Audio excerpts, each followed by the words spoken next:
Hey guys, welcome back to my channel. If you are new, thank you for coming to my channel. If you are returning, thank you for coming back. Make sure you guys go ahead and subscribe if you're not subscribed already, and give this video a thumbs up. Today I'm going to be talking about how I knew I was pregnant before my big fat positive. Yeah, going ain't like nigga. Move out the way, please don't be a hero. Bling blow. So I don't have some notes here because this pregnancy brain is no joke. I wanted to make sure I pinpointed everything out, and I'm already in my second trimester, so I kind of want to get you guys up to date for those who actually watch, and for my family, of course, because you guys are my main supporters and my friends. So let's get right into it.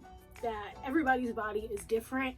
Just because I experience these symptoms doesn't mean that you will. This isn't just my experience. I'm not an expert. I can't tell you if you are or not, but hopefully if you are on that TTC journey, that you have had some of these symptoms as well. I did have a miscarriage with twins before, and that was like early February. So I'm just gonna give you guys like a whole backdrop. But yeah, so I did have a DNC. So after my DNC, the doctor told me that I probably won't get pregnant for a while because of my body having to kind of get back to normal and stuff. So honestly, I was not even expecting this big fat positive at all. So first sign, ice addiction, like Chick-fil-A, Circle K, I was there. There's not really many places that you could find that have like shaved ice or powdery ice and stuff like that, but I was looking for ice everywhere. I still have that now, being in my second trimester. Like, I still eat ice. I have like a blender downstairs. I'll go blend ice and I'll put it in the freezer for a little bit to get a little hard, and then I'll just munch on it the whole time. I will be very, very tired and fatigued, but at the same time I couldn't sleep. There will be times when I just wanted to go to sleep and I knew I was just tired, but my body wouldn't let me or allow me to. Or there'll be times where I'll be like talking and then I'll just be like, I'm just tired, and I'll lay out on the couch. There's a time we have like this the couch, and then we have like the middle console thing, and I literally laid out so far. My boyfriend was like, girl, that's how I know you could sleep anywhere and have any position, because the way you was laid out was like, I ain't never seen nobody sleep like that. And I don't know why, but it was just so comfortable. I got enough sleep, and then there'll just be times where, you know, I didn't get no sleep at all. And y'all, if y'all hear that little noise, it's because I'm like literally going down the list because I don't want to leave nothing out. This is happening now, even in my second trimester. I was having bad memory loss. Like, I would literally come up the stairs and I know I needed something, but I didn't know what I needed anymore. And I'll just be looking stupid in the room. What did I come up here for? I don't remember what I came up here for. And I would just go back downstairs, and then I'll remember a couple of minutes after and be like, I'm not going up those stairs no more, because I'd be tired. I'm tired to the point where it wasn't just sleep. I could walk up and down the stairs and just be like, I'm done. Like, I felt like I just jogged a mile. So the tiredness didn't come just from sleeping. It came from like every little thing. I'll go to the kitchen, make up a meal, finally sit down and eat. I'll breathe first before I even eat. Any of y'all mamas out there, you know, first time moms like myself, if y'all have these experiences, I definitely want to know down below in the comments, because mine were like out of control. Okay, so this one, I think every girl could relate. I was so emotional before I knew I was pregnant. I could be happy one minute, and then all of a sudden I'm just like, I'm down, I'm out. I felt like the world was just on my shoulders for no reason at all. Nothing happened to me. Nobody did anything to me. I just felt that way, and I didn't understand why I was feeling that way. Honest reality, I was so emotional, and that led up to the big fat positive as well. So I do have heartburn now, but I had heartburn then. I thought that eating ice would help. I don't know why I thought eating ice would help. And then Toms don't help me. I don't know, I heard with some moms, like, Toms will help for like 30 minutes and then you have to keep taking them and eating them throughout the day. Not for me. Chewing gum actually helped. So strange, but I have like a big old pack of gum right now in my room because I don't want nobody touching it no more because my gum is just disappearing out of the pack. But yeah, I eat or I chew gum all the time. Keep chewing gum until, like, you know what I mean? Like, until the heartburn goes away, or until like I don't feel like I have to throw up anymore. I did have a lot of heartburn, and I just kind of thought like it could have just been the foods that I was eating. I ate a lot of lemony stuff, citrusy stuff. I ate a lot of spicy foods. I loved Takis and hot fries and stuff. So I'm like, maybe it's just catching up to me. So yeah, there's something I don't really see a lot of, but it happened to me. I was always feeling like I had to throw up, but I couldn't throw up. So I'll be in the bathroom like, like, come on, like, I know you there, but it never came out, never did anything. So I don't know if that led up to the heartburn. I don't know, but that symptom was just super strange for me because I watch a lot of YouTube videos, especially new mamas, because I want to know like how their experiences and stuff, and nobody's ever talked about like throwing up. So I'm like, okay, something's really wrong with me. How I really like started like, maybe I can be pregnant, because, but you know, it's just like you don't want to get your hopes up. It's just such a sad experience that you go through. Nobody else could really relate. People could be around you, like my mom was there when I had my miscarriage. My family was very supportive. My boyfriend was very supportive. Everybody was supportive with everything, but it's just like inside you, you went through all that. Like you endured the hurt, like you endured losing your child, you know? So when you see like you have all these symptoms that it could possibly be pregnant, you know, you're just dismissing it because you're like, no. Just like that, it happened.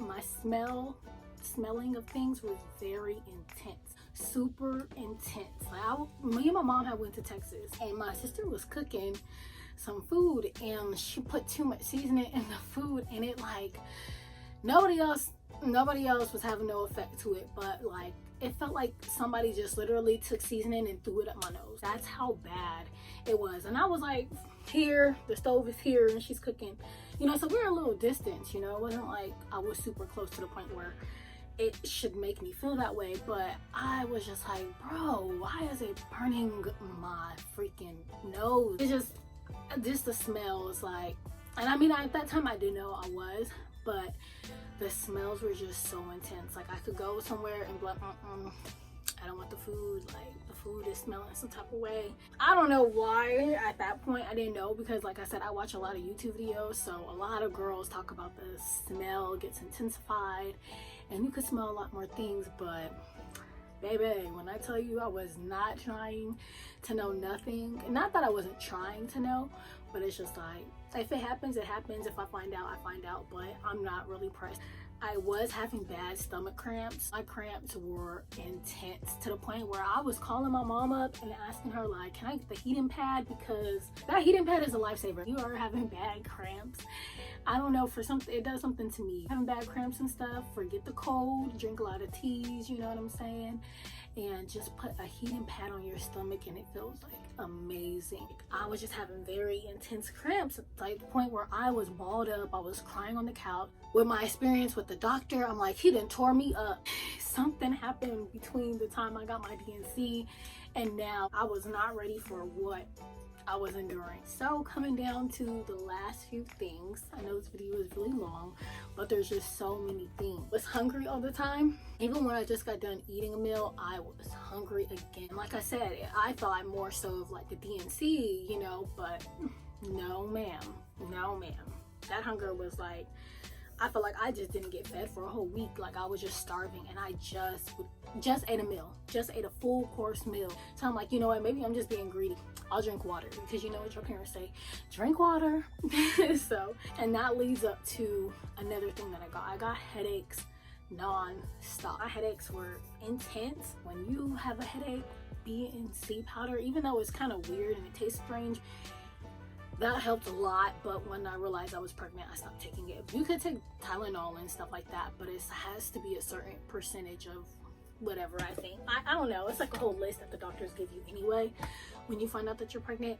But I was getting very bad headaches, and I'm like, okay, yeah, I need to drink a heck of water, because clearly I'm dehydrated or something's going on. It was just really strange that all these things were just happening all at one time, and it was just like so much to take in all at once. I was over it.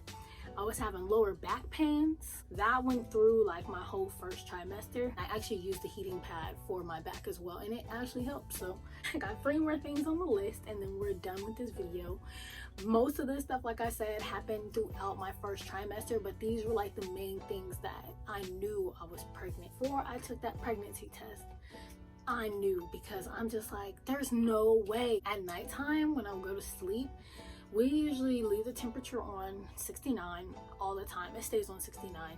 And then we sleep with the fan. So y'all, I was still sweating. I was having night sweats, like to the point where I had to wake up, take a shower because I was just sweaty. I never ever sweat in my sleep before, but that was just like something different. It wasn't like my whole body, like my legs and stuff. It was just like my upper body, like my back would be just like drenched.